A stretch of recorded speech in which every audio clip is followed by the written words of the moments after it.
الحمدللہ وحدہ لا شریک لہ والصلاۃ والسلام علی من لا نبی بعد۔ پارہ نمبر 13۔ پارہ نمبر 13 کے آغاز میں حضرت یوسف علیہ السلام کا قصہ چل رہا تھا کہ حضرت یوسف علیہ السلام کو جب بادشاہ مصر نے بلایا اپنے پاس، ان کی بات سنی تو انہوں نے کہا آج کے بعد آپ ہمارے پاس بطور ایک ذمہ دار، امانت دار اور صاحب منصب کی حیثیت سے رہیں گے۔ تو یوسف علیہ السلام نے فرمایا کہ تم مجھے خزانہ سپرد کر دو، جسے آج کے دور وزیر خزانہ کہتے ہیں، اور یہ فرمایا چونکہ میں نگرانی بھی کر سکتا ہوں، اللہ نے مجھے اس کا علم بھی عطا فرمایا ہے۔ اور یہ یوسف علیہ السلام کا عہدہ مانگنا اس وجہ سے تھا کوئی اور نہ اہل لے گا تو ضائع نہ کر دے، اس لیے، ورنہ نبی کو عہدے سے کیا غرض، پیغمبر کو تو اس کی ضرورت ہی نہیں ہے، خود نبوت کا عہدہ تمام عہدوں سے بڑھ کر ہوتا ہے۔ حضرت یوسف علیہ السلام یہ خزانے پر متعین ہو گئے۔ یوسف علیہ السلام کے بھائی آئے، انہوں نے اس وقت یہ طے کیا کہ ہر آدمی کو خاص مقدار میں غلہ دیا جاتا، اور یہ شرط تھی کہ جس کو غلہ لینا ہے وہ خود آئے۔ چنانچہ یوسف علیہ السلام کے بھائی آئے، اور آپ کا سب سے چھوٹا بھائی وہ ساتھ نہیں تھا۔ جب یہ واپس کیے تو یوسف علیہ السلام نے فرمایا کہ تم کتنے بھائی ہو؟ کہا جی ایک بھائی اور ہے، وہ باپ کے پاس ہے، فرمائندہ اس کو بھی ساتھ لانا، اگر تم نہ لائے تو میں تمہیں غلہ بھی نہیں دوں گا۔ اور جب یہ جانے لگے تو ان کو پتہ نہیں چلا، تو جو ان کے غلے کے پیسے تھے وہ انہی کے غلے کے اندر رکھ دیا گیا۔ واپس جا کر نے اپنے والد سے کہا کہ وہ جو مصر میں وزیر خزانہ ہیں، ان نے کہا کہ اپنے بھائی کو بھی ساتھ لاؤ، تو آپ ان کو ہمارے ساتھ بھیجو، ہم ان کی حفاظت بھی کریں گے۔ تو جب سامان کھولا تو اندر پیسے بھی تھے، انہوں نے کہا ابا جی پیسے واپس آ گئے ہیں، بہت نیک بادشاہ ہے۔ حضرت یعقوب علیہ السلام کو پہلے جھٹکا لگا ہوا تھا، تو آپ نے فرمایا میں چھوٹا بیٹا بھیجتا ہوں، لیکن اس کا ذرا تم نے خیال کرنا ہے، باقی جب تم مصر میں داخل ہو تو سارے ایک دروازے سے داخل نہ ہونا، الگ الگ دروازے سے داخل ہونا۔ مطلب یہ تھا کہ نوجوان ہے، کوئی نظر نہ لگ جائے، ایک تدبیر اختیار فرمائی، اپنے دروازے سے چلے گئے۔ حضرت یوسف علیہ السلام کے بھائی جب پہنچے چھوٹے بنیامین، تو حضرت یوسف علیہ السلام فرمایا کہ تم نے مجھے پہچانا، میں تو تمہارا بھائی ہوں۔ خیر ان کو ساری بات سمجھا دی، اور ایک تدبیر اختیار کی کہ یہ چھوٹے بھائی حضرت یوسف علیہ السلام کے پاس رہ جائیں۔ جب یہ لوگ واپس جانے لگے تو وہ پیمانہ جس غلے کو وہ جس سے غلہ دیتے تھے وہ ناپ کے، تو وہ پیمانہ حضرت یوسف علیہ السلام کے فرمانے پہ ان کو چھوٹے بھائی کے غلے کے اندر رکھ دیا گیا۔ جب یہ چلے تو ایک شخص نے اعلان کیا حکومت کی طرف سے بھی ہمارا وہ برتن تھا وہ چوری ہو گیا، تو ہمیں تلاشی دو۔ انہوں نے کہا ہم تو چور نہیں ہیں، کہ اگر تمہارے سامان میں برآمد ہوا تو پھر؟ انہوں نے کہا نکل آیا، تو ہمارا اصول یہ ہے کہ جو چوری جیسے سامان برآمد ہوتا ہے اسی کو پھر رکھتے ہیں۔ تو اسی طرح کیا، خیر پہلے باقی بھائیوں کا سامان دیکھا، پھر ان کا دیکھا، بنیامین کے سامان سے وہ پیمانہ نکل آئے۔ تو انہوں نے کہا کہ آپ ایسا کریں، اس جگہ کو ہمیں رکھ لیں، ہمارے والد بوڑھے ہیں، وہ پریشان ہوں گے، تو آپ ان کو چھوڑ دیں۔ تو یوسف علیہ السلام فرمایا بھی ہم کیسے ظلم کر سکتے ہیں، جو جیسے چیز برآمد ہوگی اسی کو رکھا جائے گا۔ خیر رکھ دیا گیا۔ یہ واپس چل پڑے، تو ان کے سب سے بڑے بھائی یہودا نے کہا کہ تم جاؤ، میں تو نہیں جا سکتا، پہلے باپ کو بہت چوٹ لگی ہے، باقی اگر والد کو شبہ ہو کہ ہم نے زیادتی کی ہے تو انہیں کہنا ساتھ قافلے والوں سے پوچھ لیں، ہمارا کوئی قصور نہیں ہے۔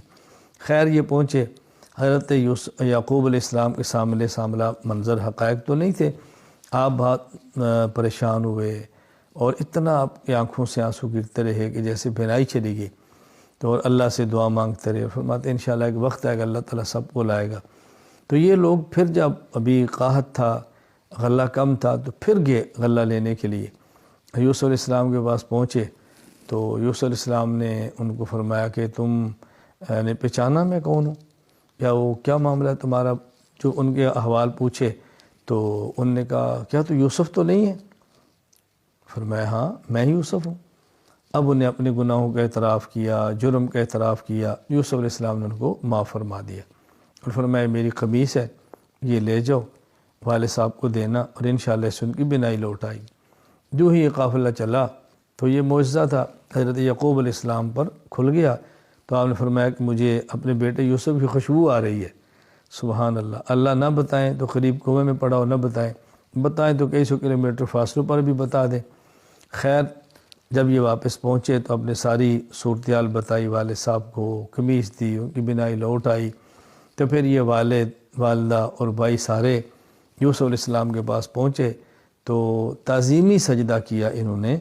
یہ وہ خواب تھی یوسف علیہ السلام نے دیکھی تو اس کی آج تعبیر سچی نکلی کہ آپ کے بھائی ہیں، انی رأیت احد عشر کوکبا، 11 بھائی، پھر والد اور والدہ۔ یہ سجدہ تعظیمی تھا۔ عبادت کا سجدہ یہ تو حرام ہے، کبھی بھی جائز نہیں ہوا۔ ہاں تعظیمی سجدہ یہ ایک الگ چیز ہے، پہلی شریعتوں میں تھا، اب اس کی کوئی گنجائش قطعاً نہیں ہے۔ یہ مختصر سا اختصار سے میں نے واقعہ پیش کیا۔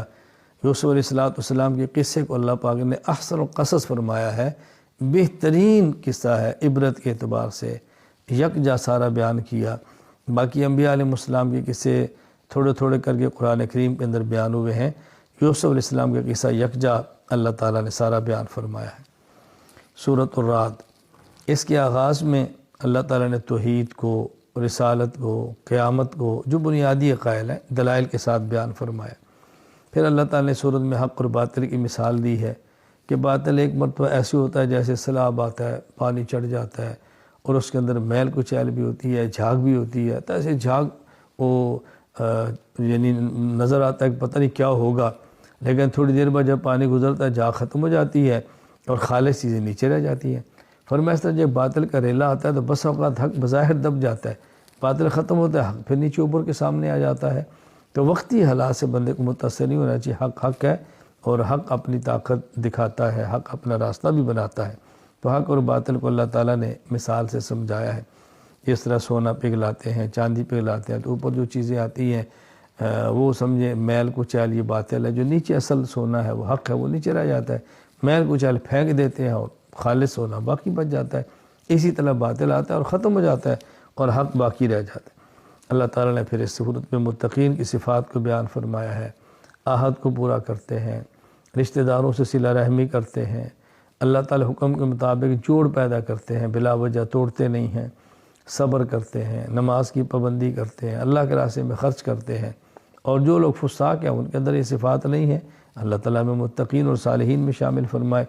پھر آخر میں اللہ تعالیٰ نے اپنے پیغمبر کو تسلی دی ہے کہ یہ کہتے ہیں تو رسول نہیں، آپ ان کی پرواہ نہ کریں، آپ فرما دیں کہ اللہ کافی ہے میرے گواہی دینے کے لیے، اور جن کے پاس کتاب کے علم ہے وہ بھی جانتے ہیں کہ میں سچا رسول ہوں۔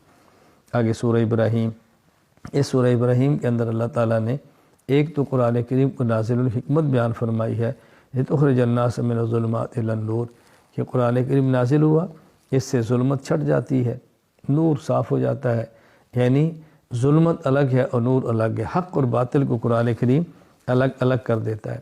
اس میں تو موسیٰ علیہ السلام کے قصے کو بیان فرمایا ہے، اور پھر بطور خاص کلمہ طیبہ اور کلمہ خبیثہ، اچھا کلمہ اور برا کلمہ، اس کو اللہ تعالیٰ نے مثال کے ساتھ سمجھایا ہے کہ اچھے کلمے کی مثال ایسے ہے جیسے درخت ہے، جڑیں اس کی زمین میں ہیں اور مضبوط ہیں اور بلند درخت ہوتا ہے، اس طرح کلمہ طیبہ بہت مضبوط ہوتا ہے، اس کو ختم کرنا مشکل ہوتا ہے۔ اور جو کلمہ خبیثہ ہے وہ ایسے ہے جیسے ایک درخت ہے جس کی جڑیں بھی مضبوط نہیں، جدھر سے ہوا آئی تو اس کو اکھاڑ کے لے گئی۔ خیر کلمہ طیبہ کو اللہ نے ایک اچھے درخت، مضبوط درخت اور بڑے درخت کے ساتھ تعبیر کر کے مثال دے کر سمجھایا۔ اس پارے کے آخر میں اللہ تعالیٰ نے ابراہیم علیہ السلام کی دعا کا ذکر کیا، جب آپ اپنے بیٹے اسماعیل اور اپنی بیوی ہاجرہ کو چھوڑ کے کعبہ میں گئے تو دعا مانگی ہے، اے اللہ کریم یہاں پہ ان کو رزق دے دینا، اللہ کریم امن کا گہوارہ بنا دینا، میرے ماننے والے ہیں جو میری اولاد ہے، اے اللہ ان کے اوپر اپنا خاص کرم فرمانا۔ اللہ نے دعا قبول فرمائی ہے، اور آج پوری دنیا میں کعبہ اور مکہ امن کی جگہ بھی ہے، اور جب موسم نہیں ہوتا پھر بھی سارے رزق، سارے پھل الحمدللہ وہاں پہ میسر ہوتے ہیں۔ اور یہ دعا مانگی کہ یا اللہ جو میری بات مانتے ہیں ان کو معاف بھی فرما دینا، مغفرت کی دعا بھی مانگی ہے۔ تو معلوم ہوا کہ اپنی اولاد کے لیے امن کی دعا مانگنا، رزق کی دعا مانگنا، برکت کی دعا مانگنا یہ انبیاء علیہ السلام کا شیوا ہے، اور ہمیں بھی اس کا اہتمام کرنا چاہیے، اپنی اولاد کے لیے، اہل خانہ کے لیے، تعلق والوں کے لیے دعاؤں کا اہتمام کریں۔ اور پھر کفار کو بتایا کہ تمہارے پاس کچھ بھی ہے، طاقت ہے، یہ ظاہری ہے، یہ ختم ہو جائے گی۔ اللہ تعالیٰ ہمیں اپنی ذات پر ایمان کامل عطا فرمائے، اور اپنے اور سب کے لیے دعائیں مانگنے کی توفیق عطا فرمائے۔ وآخر دعوانا الحمدللہ رب العالمین۔